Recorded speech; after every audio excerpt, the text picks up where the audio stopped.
Hi everyone, my name's Aarav and I'm 15 years old and I've been building projects since I was around 8.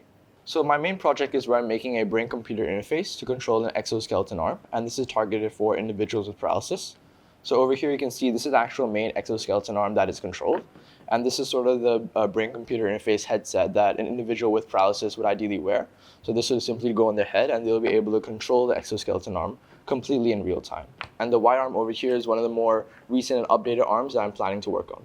So one of my main inspirations was actually through a visit to a place called Singapore Enable, or SG Enable for short, and that's a place where it's basically a Singapore paralytic disabled home care.